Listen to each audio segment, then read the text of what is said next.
Good evening students. मैं एक बार फिर से mother side of play and preparatory point के प्लेटफॉर्म से आप लोगों के पास एक बार फिर से मैथमेटिक्स सीरीज का चैप्टर 3 का वीडियो लेके आ रहा हूँ। हम लोगों ने इससे पहले चैप्टर 2 लीनियर इक्वेशन पूरा पढ़ा था। लीनियर इक्वेशन के बहुत सारे क्वेश्चन किए थे, जितने भी सारे डाउट्स थे वो सब तरह के क्वेश्चन किए थे। अब हम लोग एक नए चैप्टर की तरफ आगे बढ़ रहे हैं, अंडरस्टैंडिंग क्वाड्रिलेटरल्स। तो अंडरस्टैंडिंग क्वाड्रिलेटरल्स मतलब ये चैप्टर के नाम से ही है कि ये इस चैप्टर के में हमको क्वाड्रिलेटरल्स के बारे में पढ़ना है, टाइप्स ऑफ क्वाड्रिलेटरल्स के बारे में पढ़ना है कि कितने तरह का क्वाड्रिलेटरल्स होता है। वैसे आपको जानना वो क्वाड्रिलेटरल्स को एक बात बता दूं, क्वाड्रिलेटरल्स को हिंदी में हम लोग कहते हैं समचतुर्भुज। क्वाड्रिलेटरल्स को हम लोग हिंदी में कहते हैं समचतुर्भुज। ऐसे कोई सिंपली आपसे क्वाड्रिलेटरल पूछे क्या होता है तो सिंपली इस चीज पे हम आएंगे बाद में। वैसे अगर सिंपली कोई पूछे क्वाड्रिलेटरल क्या होता है तो आप सीधे ऐसे बोल सकते हैं, simple close figure bounded by 4 line segment is known as quadrilateral. कोई भी ऐसा सिंपल क्लोज फिगर जो 4 तरह के लाइन सेगमेंट से बना होता है उसको हम क्वाड्रिलेटरल कहते हैं। चार लाइन सेगमेंट से घिरा होता है, जैसे ये देख लीजिए, ये एक तरह का क्वाड्रिलेटरल है। 1 2 3 4 लाइन सेगमेंट से घिरा हुआ कोई भी सिंपल क्लोज कर्व उसको हम लोग क्वाड्रिलेटरल कहते हैं। तो फिलहाल इतना ही जानिए क्वाड्रिलेटरल के बारे में। क्वाड्रिलेटरल टॉपिक पे हम लोग आएंगे तो इसका डिटेल स्टडी हम लोग करेंगे कि क्वाड्रिलेटरल होता क्या है, टाइप्स ऑफ क्वाड्रिलेटरल के बारे में पढ़ेंगे। इस चैप्टर में बेसिकली हम लोग का जो चैप्टर इंट्रोडक्शन स्टार्ट होता है ना, प्लेन सरफेस से स्टार्ट होता है। तो स्टूडेंट्स आप लोगों को शायद पता होगा कि प्लेन सरफेस क्या होता है। प्लेन सरफेस मान लीजिए कि कोई कॉपी ले लेते हैं, कॉपी का जो सरफेस हुआ वो प्लेन सरफेस हुआ। ये वो ब्लैक बोर्ड देख रहे हैं तो ये जो ब्लैक बोर्ड का जो सरफेस हुआ वो प्लेन सरफेस हुआ। तो प्लेन सरफेस हुआ तो प्लेन सरफेस पे जो अब प्लेन सरफेस की बात आई तो फिर प्लेन कर्व की बात आती है। प्लेन कर्व क्या होता है?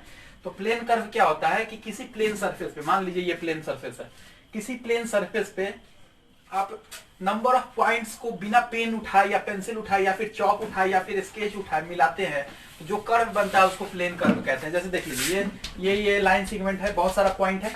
इस पॉइंट सारे पॉइंट को अगर आप मिलाइएगा बिना पेन उठाए तो ये जो कर्व बनेगा उसको कहते हैं हम लोग प्लेन कर्व कहते हैं।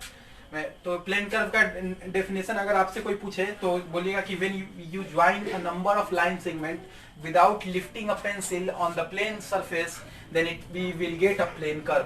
तो ये प्लेन कर्व यही हो गया। तो प्लेन कर्व देखिए, ये एक तरह का प्लेन कर्व है, ये एक तरह का प्लेन कर्व है क्योंकि देखिए ये सारा यहाँ पे ये सारा छोटा छोटा पॉइंट होगा, ये सारा छोटा छोटा पॉइंट होगा और इस सारे पॉइंट को अगर ऐसे फ्री हैंड से मिला दिए बिना पेन उठाए तो ये एक तरह का प्लेन कर्व मिल गया। ये देखिए ये सारा छोटा छोटा पॉइंट होगा, ये सारा छोटा छोटा पॉइंट रहा होगा, इस सारे छोटे छोटे पॉइंट को पेंसिल से मिला दिए तो ये हमारा एक तरह का प्लेन कर्व हो गया। ये सर्किल देखिए, सर्किल सिम ये एक तरह का क्लोज प्लेन कर्व है।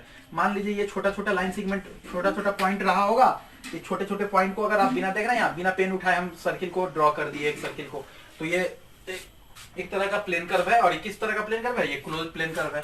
ये ओपन प्लेन कर्व है और ये मिक्स प्लेन कर्व है, मतलब थोड़ा सा अलग टाइप का प्लेन कर्व है तो उसको कहते हैं मिक्स प्लेन कर्व कहते हैं।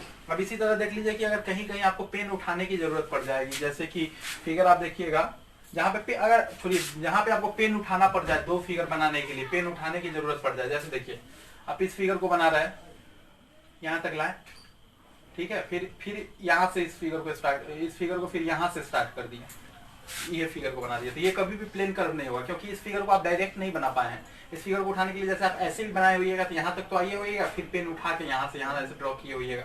तो इस फिगर को बनाने के लिए हमको पेन को उठाना पड़ गया तो ये प्लेन कर्व नहीं हुआ। तो प्लेन कर्व ऐसा कर्व है कि नंबर ऑफ पॉइंट्स को प्लेन सरफेस में मिलाते हैं। तो नंबर ऑफ पॉइंट्स को जब प्लेन सरफेस पे मिलाते हैं बिना पेन उठाए तो जो सरफेस मिलता है उसको हम लोग प्लेन कर्व कहते हैं। तो ये सारी बातें प्लेन कर्व की हो गई। अब प्लेन कर्व में अब आगे जो हम लोगों को टॉपिक पढ़ना है वो पॉलीगन के बारे में पढ़ना है। तो पॉलीगन क्या होता है? तो पॉलीगन पढ़ने से पहले पॉलीगन क्या होता है स्टूडेंट्स की आप सिंपल कोई भी क्लोज कर लीजिए, कोई भी सिंपल क्लोज कर लीजिए जो लाइन सेगमेंट से बना हो, इसको ऐसे डिफाइन करते हैं, simple close curve bounded by line segment only is known as polygon. Polygon gon मतलब होता है स्टूडेंट साइड और पॉली मतलब होता है मेनी। तो मतलब ऐसा सिंपल क्लोज कर जो बहुत सारे साइड से मिलकर बना होता है, या तो एक साइड हो सकता है, 2 साइड हो सकता है, 3 साइड हो सकता है, 4 साइड हो सकता है, 5 साइड हो सकता है, 6 साइड हो सकता है। तो ऐसा सिंपल क्लोज प्लेन कर जो बहुत सारे लाइन सेगमेंट से मिलकर बना होता है उसको पॉलीगन कहते हैं। पॉलीगन कहते हैं पॉलीगन कहते हैं। तो पॉलीगन के बारे में हम कहते हैं कि सिंपल क्लोज कर्व क्या होता है। तो सिंपल क्लोज कर्व अभी मैंने बताया, ये कर्व हो गया, सिंपल क्लोज कर्व हो गया। तो ऐसा सिंपल क्लोज कर्व जो सिर्फ लाइन सेगमेंट से मिलके बना होगा तो उसको कहते हैं पॉलीगन। पॉली मतलब मेनी, गॉन मतलब साइड। तो ऐसा सिंपल क्लोज कर्व जो बहुत सारे लाइन सेगमेंट से मिलके बना होगा उसको कहते हैं पॉलीगन। अब पॉलीगन होता है मतलब पॉलीगन गॉन मतलब साइड होता है, तो साइड के बेसिस पे पॉलीगन का अलग अलग टाइप भी होता है। तो जैसे पॉलीगन का टाइप हो गया, अलग अलग टाइप हुआ। तो स्टार्ट करते हैं हम लोग ट्रायंगल से। ट्रायंगल तो आप लोग सब जानते हैं कि ट्रायंगल भी एक तरह का पॉलीगन ही है। कैसा पॉलीगन है? जो तीन साइड से घिरा हो, तीन लाइन सेगमेंट से घिरा होता है, तो उसको कहते हैं ट्रायंगल कहते हैं। ट्रायंगल के बारे में और बेसिक सारी बातें पता है कि ट्रायंगल के तीनों एंगल का सम 180 डिग्री होता है। एक बेसिक सी बात आपको ये भी पता है। अब ट्रायंगल के बाद आता है, यही ट्रायंगल के बाद जो चैप्टर का नाम है क्वाड्रिलेटरल्स। तो क्वाड्रिलेटरल्स जैसे ही आएगा, तो क्वाड्रिलेटरल्स बहुत तरह का होता है। क्वाड्रिलेटरल्स मतलब मैंने क्या बताया कि ऐसा प्लेन फिगर जो 4 लाइन सेगमेंट से बाउंडेड हो। कोई भी प्लेन फिगर ले लीजिए जो 4 लाइन सेगमेंट से बाउंडेड हो, प्लेन कर ये ले लीजिए, ये एक तरह का पॉलीगन है क्योंकि 4 तरह के लाइन सेगमेंट से बना हुआ है। इसी में स्पेशल टाइप ऑफ क्वाड्रिलेटरल आगे आप लोग को पढ़ना है। स्क्वायर के बारे में, रेक्टेंगल के बारे में, रोम्बस के बारे में, ट्रेपेजियम के बारे में, इसके बारे में हम लोगों को डिटेल स्टडी आगे करना है, तो वहां मैं जा नहीं रहा हूँ। तो आप लोग बेसिकली बात समझे। पॉलीगन कोई पूछेगा तो क्या कहिएगा? Simple closed curve bounded by line segment only. ऐसा सिंपल क्लोज्ड कर्व जो सिर्फ लाइन सेगमेंट से घिरा हो, उसको हम लोग पॉलीगन कहते हैं। और ट्रायंगल क्या होता है? ट्रायंगल जान रहे हैं कि simple polygon bounded by 3 line segment is known as triangle. ऐसा कोई भी फिगर जो 3 लाइन सेगमेंट से घिरा हो, बाउंडेड हो, उसको कहते हैं ट्रायंगल कहते हैं, जिसके तीनों एंगल का सम ट्रायंगल का आप लोगों को पता 180 डिग्री होता है। अगर क्वाड्रिलेटरल होगा तो quadrilateral simple polygon bounded by 4 line segment is known as quadrilateral. अब गॉन मतलब बताया है साइड होता है, तो साइड के बेसिस पे बांटा गया। अगर उसके बाद आ जाती है तो पेंटागन की बात। पेंटागन क्या होता है? तो पेंटा मतलब 5 और गॉन मतलब साइड। तो ये भी एक तरह का, पेंटागन भी एक तरह का पॉलीगन ही है जिसमें 5 साइड होता है। मतलब पेंटा मतलब 5 और गॉन मतलब साइड। तो 5 साइड से घिरा हुआ जो पॉलीगन होता है उसको कहते हैं पेंटागन। हेक्सागन की बात आएगी तो 6 साइड से घिरा हुआ जो पॉलीगन होगा उसको हम लोग कहेंगे हेक्सागन। हेप्टागन क्या होगा? जो 7 साइड से पॉलीगन जो घिरा होगा उसको हम लोग कहेंगे हेप्टागन। ऑक्टागन, फिर इसके आगे बात आएगी ऑक्टागन की। ऑक्टागन क्या होता है? जो 8 लाइन सेगमेंट से, ऑक्टा मतलब 8, तो जो 8 लाइन सेगमेंट से जो पॉलीगन घिरा होगा उसको कहते हैं ऑक्टागन। फिर आता है नोनागन। नोनागन मतलब जो 9 लाइन सेगमेंट से जो पॉलीगन घिरा होगा उसको कहेंगे नोनागन। इसके बाद फिर आता है डेकागन। तो डेकागन जो 10 लाइन सेगमेंट से जो लाइन सेगमेंट घिरा होता है उसको कहते हैं, 10 लाइन सेगमेंट से जो पॉलीगन मिलकर बना होता है उसको कहते हैं डेकागन। तो यही है पॉलीगन का टाइप, यही है pentagon, hexagon, heptagon, octagon, नोनागन, decagon. ये सारे पॉलीगन के टाइप है। ट्रायंगल, क्वाड्रिलेटरल, ये सारे के सारे पॉलीगन है। तो इसमें बेसिक समराइज में बात कर देता हूँ कि इस बीच में हम लोग क्या क्या पढ़े।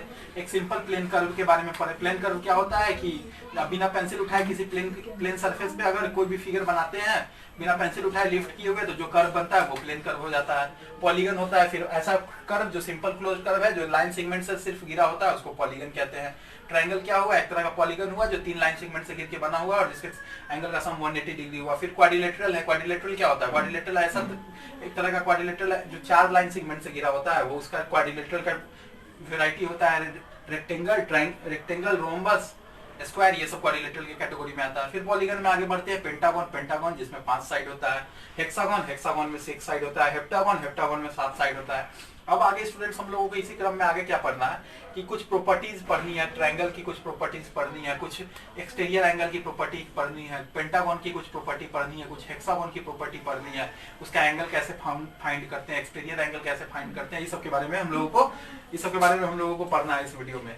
तो अब हम लोग इसके बाद हम लोग अब स्टार्ट कर रहे हैं कि आप लोगों को बताते हैं कि पेंटागन के बारे में बताते हैं, एक्सटीरियर एंगल क्या होता है वो बताते हैं। Friends, we are discussing about polygon. As we have already studied that polygon is a simple closed figure bounded by line segment only. In this regard, we are studying about triangles, quadrilaterals, pentagon, hexagon and heptagon. A triangle is nothing but a polygon which is bounded by a 3-line segment whose sum of all angle is equal to 180 degree. A quadrilateral is nothing but also a special type of polygon which is bounded by 4-line segment. A pentagon is also a polygon which is bounded by 5-line segment. A hexagon is also a polygon which is bounded by 6-line segment. Heptagon is also a polygon which is bounded by 7-line segment.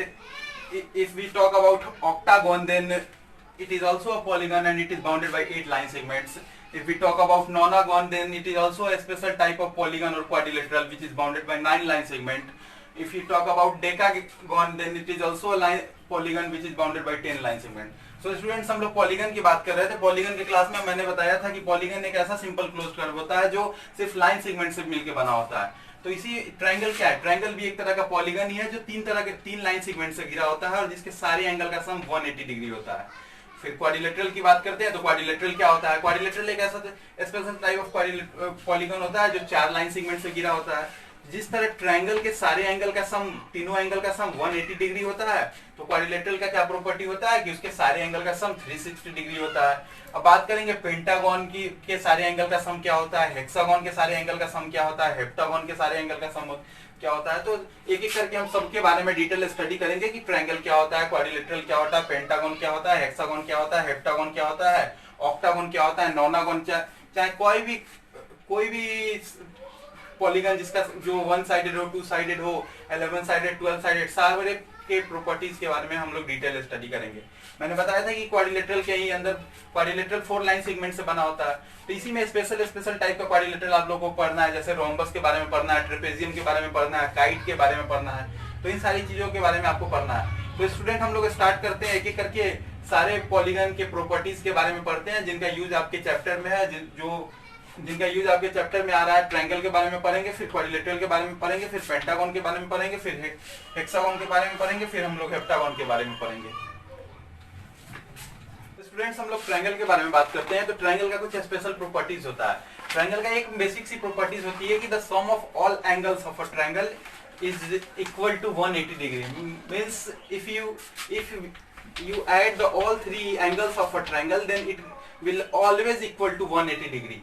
And the another property is triangle is that the sum of exterior angle of a triangle is always equal to the sum of 2 interior opposite angles. Means angle ACD, in this figure angle ACD is equal to angle BAC plus angle ABC. Means if we have to find the value of this angle, then we will add the value of this angle and this angle. If the value of this angle is suppose 60 degree and the value of this angle is 40 degree, then the value of this angle is 20 degree, and the remaining angle value will be automatically equal to 40, 20, 140 degree. So students, इसमें क्या बोलना है कि अगर ये exterior angle जो होता है इस ट्रायंगल का, कोई भी ट्रायंगल का एक्सटीरियर एंगल का जो सम होता है वो सम ऑफ 2 अपोजिट इंटीरियर एंगल के बराबर होता है। तो ये इसका ट्रायंगल का एक्सटीरियर एंगल ये हुआ। अच्छा, एक्सटीरियर एंगल के एक्सटीरियर की बात कर रहे हैं, तो एक्सटीरियर क्या होता है? एक्सटीरियर मतलब उस जो फिगर के बाहर जो कोई चीज होगा वो एक्सटीरियर होगा। जैसे ये क्लोज कर्व है, तो इस फिगर के अंदर वाला जो भी चीज होगा ये इंटीरियर होगा, और इस फिगर के जो भी बाहर आउटसाइड लाई करेगा वो एक्सटीरियर होगा। तो ये फिगर ये एंगल जो है इस ट्रायंगल के बाहर लाई कर रहा है, तो इसको इसी के लिए इसको एक्सटीरियर कहते हैं। और बात कर रहे हैं हम लोग एंगल की, तो ये हो गया एक्सटीरियर एंगल। तो इस ट्रायंगल की बेसिक सी प्रॉपर्टी होती है कि एक्सटीरियर एंगल का सम हमेशा exterior angle sum of 2 opposite interior angle के बराबर होता है, मतलब दूर वाले 2 अपोजिट इंटीरियर के बराबर होता है। अब ये एक्सटीरियर एंगल है, तो ये नहीं सोच लीजिएगा कि इसके और इसके बराबर होगा, इसके बराबर नहीं होगा। एक्सटीरियर एंगल हमेशा दूर वाले 2 अपोजिट इंटीरियर एंगल के बराबर होता है। तो ये 60 डिग्री है, तो दूर वाले 2 अपोजिट इंटीरियर के बराबर होता है, तो ये 40 डिग्री होगा, तो ये 20 डिग्री होगा। तब ये दोनों 40 प्लस 20 ऐड करके हमको 60 देगा। तो यही जो एक्सटीरियर एंगल है वो सम ऑफ 2 अपोजिट इंटीरियर एंगल के बराबर होता है। तो उसको अगर मैथमेटिकली आप फॉर्म में लिखिएगा तो क्या लिख सकते हैं? Angle ACD is equal to angle ABC plus angle BAC। यही लिखने का तरीका है। तो बुक में आपको कभी कभी ऐसे करके क्वेश्चन दे देगा, यहाँ पे x दे देगा, इस एंगल को x दे देगा, इस एंगल को 20 दे देगा, इसको 40 दे देगा, बोलेगा find the value of x। तो आप कैसे प्रॉपर्टी लगाइएगा कि sum of all angles opposite, sum of exterior angle is equal to sum of 2 opposite interior angle. तो x को किसके इक्वल लिखिएगा? 40 प्लस 20 के इक्वल लिखिएगा। तो यही तरीका है मतलब एक्सटीरियर एंगल फाइंड करने का। अच्छा, जैसे कि यहाँ पे अगर इस एंगल को आपको x दे देता, सपोज दिस एंगल को आपको x दे दिया और बोला कि और इस एंगल का वैल्यू आपको नहीं पता है, इस एंगल को 40 दे दिया, इसको 20 दे दिया, तो बोलेगा x का वैल्यू निकाले और फिर इस एंगल का वैल्यू निकाले। ये एंगल मान लीजिए y है, तो y का वैल्यू निकाले।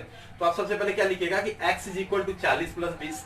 तो x इज इक्वल टू जैसे ही आप 40 प्लस 20 लिखिएगा तो x का वैल्यू आपको 60 मिल जाएगा। कौन से प्रॉपर्टी से? Exterior angle is equal to sum of 2 opposite interior angle. जैसे ही x वाला वैल्यू आपको 40 पता चल गया, आपको अगर y निकालना है तो 2 तरीके से आप y निकाल सकते हैं। जैसे ही x का वैल्यू आपको 60 आया, तो स्ट्रेट लाइन पे कभी भी जब एंगल बनता है तो उसका सम 180 डिग्री होता है स्ट्रेट लाइन पे। तो स्ट्रेट लाइन पे ये एक स्ट्रेट लाइन है, स्ट्रेट लाइन पे अगर ये पूरा एंगल बनता तो 180 डिग्री होता। तो x वाला पार्ट यहाँ से लेके यहीं तक है, तो x वाला पार्ट अगर 60 डिग्री है तो y वाला पार्ट 180 में से 60 को घटा देंगे तो हमको कितना आ जाएगा? 120 आ जाएगा। चाहे आप दूसरे प्रॉपर्टी से जा सकते हैं कि ट्रायंगल के तीनों एंगल का सम 180 डिग्री होता है, तो ये एंगल 40 है, ये 20 है, तो 40 20 60, तो ये एंगल ऑटोमेटिकली 180 में से 60 को घटा देंगे तो 120 बन जाएगा। तो वही प्रॉपर्टी है, बार बार यही प्रॉपर्टी आपके बुक में यूज होगी, आपके चैप्टर में यूज होगी कि exterior angle is equal to sum of two opposite interior angle. अच्छा एक बात, हम लोग अभी ट्रायंगल का निकाल लिए कि सम, वो सारे एंगल का सम 180 डिग्री होता है। क्वाड्रिलेटरल का आपको बताएं कि सारे एंगल का सम 360 डिग्री होता है। तो आपसे अगर कोई पूछ देगा कि पेंटागन के सारे एंगल का सम क्या होता है, या हेक्सागन के सारे एंगल का सम क्या होता है, हेप्टागन के सारे एंगल का सम क्या होता है, तो वो निकालने का एक बेसिक सा तरीका है। जैसे कि आपसे ट्रायंगल का पूछ रहा है, तो ट्रायंगल का सारे एंगल का सम 180 डिग्री, ट्रायंगल के सारे एंगल का सम कितना होता है, 180 डिग्री होता है। तो ट्रायंगल के सारे एंगल का सम 180 डिग्री होता है, और फिर क्वाड्रिलेटरल के सारे एंगल का सम 360 डिग्री होता है। तो ये आया कहां से? मतलब इसका कोई बेसिक फॉर्मूला है जिससे हम सारे का सारा पॉलीगन के सब एंगल का सम निकाल ले? तो हाँ, इसका एक बेसिक फॉर्मूला है। जब भी आपको निकालना रहेगा किसी भी पॉलीगन फिगर के सारे एंगल का सम, तो उसके लिए एक फॉर्मूला है स्टूडेंट्स कि n-2 इंटू 180 डिग्री। n जहाँ पे नंबर ऑफ साइड्स होता है, जैसे देखिए आपको ट्रायंगल का निकालना था, तो ट्रायंगल में नंबर ऑफ साइड्स कितना होता है, 3 होता है। तो इस फॉर्मूला में डालिए, n की जगह पे 3 डालिएगा तो 3-2 इंटू 180, 3-2 इंटू 180 क्या होगा, 1 इंटू 180 डिग्री, 1 इंटू 180 180 डिग्री। अगर इसी तरह आपको अगर क्वाड्रिलेटरल का निकालना रहेगा तो n-2 फॉर्मूला लगाएंगे, n-2 इंटू 180 डिग्री। तो क्वाड्रिलेटरल का कितना साइड होता है, क्वाड्रिलेटरल में 4 साइड होता है, तो 4-2 इंटू 180 डिग्री। तो ये वैल्यू आपको कितना देगा, 2 into 180 degree is equal to 360 degree. इसी तरह अगर आपको पेंटागन का निकालने के लिए बोल दे तो पेंटागन में कितना साइड होता है, 5 साइड होता है। तो फॉर्मूला अप्लाई करेंगे n-2 इंटू 180 डिग्री। ये फॉर्मूला आपको ध्यान में रहना चाहिए हमेशा, तब कहीं भी गलती नहीं होगा। तो पेंटागन में 5 साइड होता है, तो पेंटागन का अगर हम निकालते हैं तो क्या होगा, 5 इंटू 2 इंटू 180 डिग्री, मतलब 3 इंटू 180 डिग्री, 540 डिग्री। तो इस तरह से आप कोई भी फिगर का अगर बोल देगा 6 साइडेड फिगर का सारे एंगल का सम कितना होगा, 6-2 इंटू 180 डिग्री। 7 साइडेड फिगर का बोलेगा तो क्या होगा, 7-2 इंटू 180 डिग्री। 8 साइडेड फिगर का बोलेगा तो क्या होगा, 8-2 इंटू 180 डिग्री। इस तरह कितने भी साइडेड फिगर का बोल दे कि आपको sum of all angles of polygon कितना होगा निकालने के लिए, तो आप यही बेसिक सा फॉर्मूला लगाएंगे, n-2 इंटू 180 डिग्री। ये फॉर्मूला आपको हमेशा याद रहना चाहिए। So students, we are discussing a general formula to find the sum of all angles of a polygon. If we have to find the sum of all angles of a triangle, then we apply the formula n-2 into 180 degree. By putting n is equal to 3, you will get the sum of all angles of a triangle is equal to 180 degree. By putting n is equal to 4, you will get the sum of all angles of quadrilateral, that is equal to 360 degree. By putting n is equal to 5, you will get the sum of all angles of a pentagon is equal to 540 degree, and so on. Putting in similar manner, n is equal to 6, n is equal to 7, n is equal to 8, we will get the sum of all angles of hexagon, heptagon, octagon, and so on. So this is the general formula that must be remembered by everyone to find the sum of all angles of polygon, that is equal to n-2 into 180 degree. So students, ये एक general formula हो गया जिसको हमको ध्यान में रखना है पॉलीगन के सारे एंगल का सम निकालने के लिए। और स्टूडेंट्स, पॉलीगन का भी कुछ टाइप होता है, ये आप जानते भी होंगे। पॉलीगन का 2 टाइप होता है। पॉलीगन को बेसिकली 2 टाइप में बांट दिया जाता है, एक होता है रेगुलर पॉलीगन और एक होता है इरेगुलर पॉलीगन। पॉलीगन हम आपको बता दिए कि क्या होता है, कि a simple close curve which is bounded by only line segment. तो रेगुलर पॉलीगन क्या होता है, रेगुलर पॉलीगन ऐसा पॉलीगन होगा जिसका जो इक्यू एंगुलर होगा या फिर जो इक्वी एंगुलर होगा, मतलब जिसका या तो सारा एंगल बराबर हो या फिर सारा साइड बराबर हो, तो वैसे पॉलीगन को हम लोग रेगुलर पॉलीगन कहते हैं। इसका एक एग्जांपल ले लीजिए आप, स्क्वायर एक ऐसा फिगर होता है जिसका सारा साइड बराबर होता है। अच्छा, स्क्वायर एक तरह का क्वाड्रिलेटरल होता है जिसका सारा साइड बराबर होता है और सब एंगल 90 डिग्री होता है। तो स्क्वायर को हम रेगुलर पॉलीगन की कैटेगरी में रखेंगे। अब इरेगुलर पॉलीगन की कैटेगरी में कोई भी आइसोसेलेस ट्रायंगल ले लीजिए जिसका मतलब सब साइड बराबर नहीं होता है, तो वो हो गया इरेगुलर पॉलीगन की कैटेगरी में होंगे। तो स्टूडेंट, इस फर्स्ट चैप्टर के लिए जितनी भी बेसिक आपकी थ्योरी वाली पार्ट कंप्लीट हो चुकी है। और आपको क्वेश्चन लगाना है फर्स्ट चैप्टर का, एक्सरसाइज 3.1 का। इसमें जितनी भी बेसिक चीजें हैं, पॉलीगन के बारे में मैंने बता दिया, सिंपल कर्व के बारे में बता दिया, क्लोज कर्व के बारे में बता दिया, और फिगर देख के आपको पहचानना है कि कौन सिंपल कर्व है, कौन क्लोज कर्व है। फिर एंगल निकालना है, सम ऑफ एंगल्स निकालना है, तो वो बेसिक सी फॉर्मूला मैंने बता दिया कि कैसे सॉल्व करके निकालते हैं। तो 3.1 आपकी एक्सरसाइज में, और पूछ रहा है कि 3 साइडेड पॉलीगन को हम लोग क्या कहते हैं, तो हम बता दिए कि 3 साइडेड पॉलीगन को हम लोग ट्रायंगल कहते हैं। पूछ रहा है व्हाट इज रेगुलर पॉलीगन, तो अभी बताया कि रेगुलर पॉलीगन क्या होता है। रेगुलर पॉलीगन एक ऐसा पॉलीगन होता है जो इक्वी एंगुलर होता है या फिर जिसका सारा साइड या तो इक्वल होता है या फिर जिसका सारा एंगल या तो इक्वल होता है, वैसे पॉलीगन को रेगुलर पॉलीगन कहते हैं। फिर इरेगुलर पॉलीगन बोल रहा है। अब कभी एक टाइप का क्वेश्चन आपके बुक में स्टूडेंट्स ये आएगा कि जैसे अभी मैंने क्वाड्रिलेटरल का प्रॉपर्टी बता दिया, जैसे ही मैंने क्वाड्रिलेटरल का प्रॉपर्टी बताया तो क्वाड्रिलेटरल का आपको 3 एंगल दे देगा, बोलेगा चौथा एंगल फाइंड करो। जैसे ये कोई फिगर दे दिया, सपोज ये कोई फिगर दे दिया और ये एंगल 30 दे दिया, ये एंगल 60 दे दिया, ये एंगल 40 दे दिया, तो बोलेगा ये एंगल x है तो x का वैल्यू निकालो। तो कैसे निकालोगे आप? अभी हम बताएं कि sum of all angles of a quadrilateral is equal to 360 degree and you can also find verify the result by this formula by putting n is equal to 4 you will get the sum of all angles of a quadrilateral is equal to 360 degree. तो इसके सारे angle का सम कितना होता है? 360 degree. तो हमको 3 angle दिया हुआ है, तो 330 plus 60 plus 40 plus x is equal to 360 degree. तो ये 360 डिग्री होगा। अब सॉल्व करेंगे, 60 30 90 40 130, तो x is equal to 360 minus 130। तो जो वैल्यू आएगा आपको वो x का वैल्यू दे देगा। तो इस तरह का क्वेश्चन आपके बुक में है कि अगर x का वैल्यू निकाले 3 एंगल दे देगा और बोलेगा x का वैल्यू निकाले। चाहे ऐसे भी दे देगा आपके बुक में कि ये चारों एंगल x डिग्री का है, तो बोलेगा x का वैल्यू फाइंड करो। तो जब चारों एंगल x डिग्री का है तो चारों को जोड़ेंगे तो कितना आना चाहिए मेरा? Sum of all angle 360 degree होना चाहिए। तो x plus x plus x plus x that is equal to 4x and when we will solve we will get the value of x is equal to 90 degree. So ये कुछ इस तरह का problem होगा आपके बुक में। फिर एक ट्रायंगल, अभी मैंने ट्रायंगल वाला क्वेश्चन डिस्कस कर ही लिया कि exterior angle equal to sum of opposite interior angle. एक एक्सटीरियर एंगल दे देगा, चाहे एक इंटीरियर एंगल दे देगा, उस बेसिस पे आपको बनाना है। तो ये इस तरह से स्टूडेंट्स आपका एक्सरसाइज 3.1 और 3.1 और 3.2 आप लोग करके आएंगे। 3.1 और 3.2 का थ्योरी लगभग पूरा हो चुका है, आप लोग करके आएंगे। और जो भी प्रॉब्लम होगी आप व्हाट्सएप करके पूछेंगे या फिर ग्रुप में मैसेज कर देंगे, मैं उसको अगले क्लास में डाउट क्लास रख के क्लियर कर दूंगा। तो स्टूडेंट्स आज की क्लास के लिए इतना ही रखते हैं, फिर आप लोग पढ़ाई करते रहिए, कंटिन्यू कीजिए। Thank you students.